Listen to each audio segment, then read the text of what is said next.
ఉన్నది పోయే, ఉంచుకున్నది పోయే అంటే ఇదేనేమో. ఇప్పుడు దేనికోసం ఇంత పెద్ద డైలాగ్ వేసానంటే రీల్స్ లాగా చూడాలి. వాటిని చూసి ఇన్‌స్పైర్ అయిపోయి మనం ఏదో ట్రై చేయకూడదు. ట్రై చేసామా, ట్రై చేస్తే ఇంక ఇలాగే ఉంటది వ్యాపారం. ఇన్‌స్టాగ్రామ్‌లో చూసాను ఈ వీడియో. చపాతీ పిండిని వచ్చేసి మిక్సీ గిన్నెలో వేసేసి ఉప్పు, పంచదార ఏసి కొంచెం వాటర్ ఏసేసి మిక్సీ పట్టేస్తే చపాతీ ముద్ద అయితే వాళ్ళకైతే రెడీ అయిపోయింది. సరే వాళ్ళకయింది కదా అని చెప్పి నేను కూడా ట్రై చేశాను. మరి ఎలాగో 5 మినిట్స్‌లో అయిపోతే మంచిదే కదా! ఎందుకు కష్టపడి పిసకడం అని చెప్పి.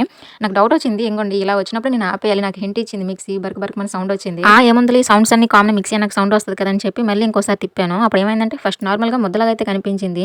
పిండినంతా పక్కకు తీసి అది వాష్ చేసేటప్పుడు మొత్తం ఊడిపోయి వచ్చింది. తర్వాత మిక్సీ ఆన్ చేస్తే మిక్సీ కూడా పోయిందండి. మళ్ళీ ముద్ద వచ్చేసి పైన మాత్రమే వచ్చింది. ఆ కిందనంతా కూడా వాటరీగానే ఉండిపోయింది. సరేలే మనం కలిపేసుకుందాం నార్మల్‌గా అని సైడ్‌కి తీస్తే అది లోపల ఉంది కదా! అది కూడా మొత్తం ఊడిపోయి వచ్చేసింది. మిక్సీ ఇంకా ఆఫ్ అయిపోయింది. ఈ విషయం మా ఆయనకి తెలిసిన తర్వాత నాకు మామూలుగా అక్షింతలు పడవు. ఈ కలిపేదేదో ముందు కలిపేసుకొని ఉంటే మిక్సీ గిన్నె 2 సేఫ్‌గానే ఉన్ను. అదనమాట. అందుకే ఉన్నది పాయే ఉంచుకున్నది పాయే అనేసి అన్నాను. మీరు కూడా వీడియోస్ చూసి ఇన్‌స్పైర్ అయిపోయి ఇటువంటి ప్రయోగాలు మాత్రం అస్సలు చేయకండి. ఇంట్లో వాళ్ళతో మామూలు అక్షింతలు పడవు మనకి. నచ్చితే ఈ వీడియోకి ఒక లైక్ చేసి సబ్స్క్రైబ్ చేసుకోండి.